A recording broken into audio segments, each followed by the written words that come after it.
Hello everyone, welcome back to my channel, and if you are new here, hi, my name is Natasha and it's fantastic to have you here. For today's video, we have another book review for you. It is A Practical Guide to Magic in Nature by Jessica Lahoud. This is published by Rockpool. Thank you so much to Rockpool for sending this my way. Retailing for $19.95 in the US and $14.99 in the UK. And as always, in the description box below, I will link where you can legitimately purchase this should you want to. Okay, let's get into it. The ultimate guide for those who seek to uncover and harness magic in nature. This detailed and beautiful reference guide unlocks the enchantment of the natural world, revealing the magical correspondence of more than 300 crystals, plants, animals, and planets. It will empower you to tap into your own innate magic and understand how you fit into the magical world around you. Discover the mystical properties of crystals and their extraordinary ability to emanate energy, as well as their age-old wisdom of plants and their profound capacity for healing. You'll also learn about the role of the animal kingdom as messengers of the spirit world and the power of celestial bodies as they align to influence our collective destiny. So I have a whole bunch of post-it notes here to kind of illustrate where I want to go for the talking points, but going through this, it really is a great reference book, especially if you're a beginner or if you're somebody who just wants a book that encompasses all of the talking points that we just did in one, that are easily accessible and are common in practices. So with that being said, the table of contents is great. It's laid out in a way that makes sense and everything's here for you. We have how to use the book, as well as we have crystals, plant magic, animals, the celestial bodies, elements, and the magic in you.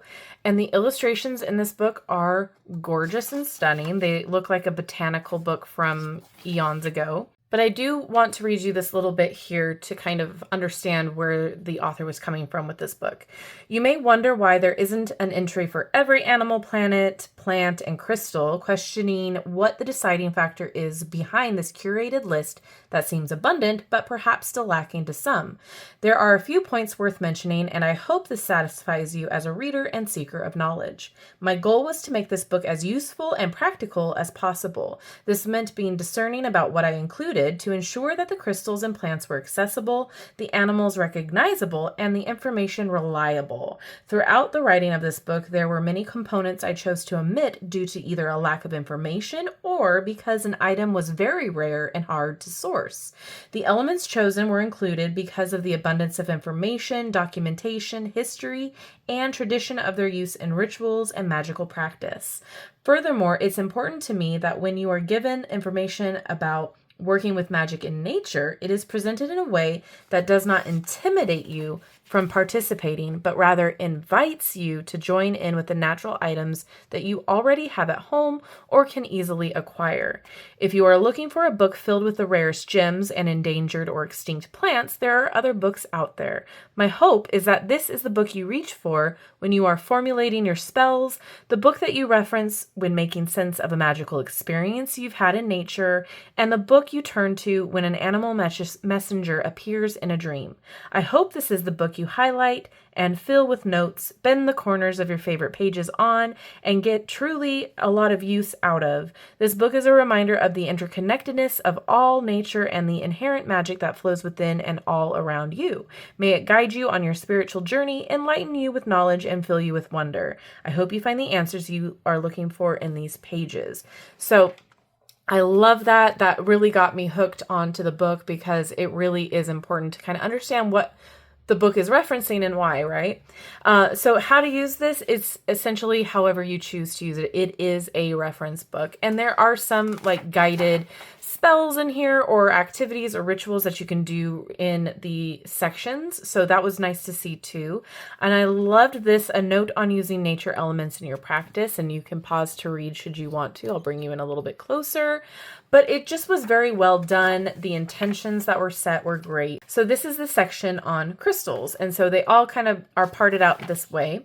You get the introduction of it, and you also get how to care for your crystals, which fantastic. We love to see it. And then how to use the crystals. So there's a bunch of different ways to utilize them. You don't just need to use them for meditating. You can do them for a bunch of different reasons. And then how to read the profiles. You have the name, the organ or meridian, the chakra, the moss hardness, the element, and the properties. And so it is listed out in text like a dictionary or a resource guide would with that information. But then you also have back here crystal pairings and combinations. So for bringing change, you would use moonstone, moldavite, rutile, meteorite, and then clairvoyance, you would maybe use blue chalcedony, celestite, iolite, blue lace agate, and charoite. So very cool that those combinations are here along with the pictures of the crystals. And speaking of, we do have the crystal pictures listed out here. So again, it's really cool that maybe if you have a crystal that you don't remember the name of, you can refer back to this as well. And then we have plant magic. So same situation, how to utilize plants in magic. We have a whole bunch of different ways to do so. And we even have how to make rose petal beads, being a kitchen witch, house plants, herbal bath blends, and then the same situation on the references here.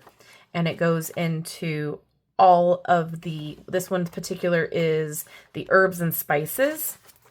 Then I think we have house plants, if I remember correctly, salt and the uses here that you can utilize it, flowers and shrubs.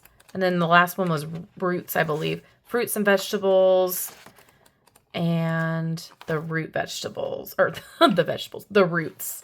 And then again, we have pictures here to help you. Beautifully done.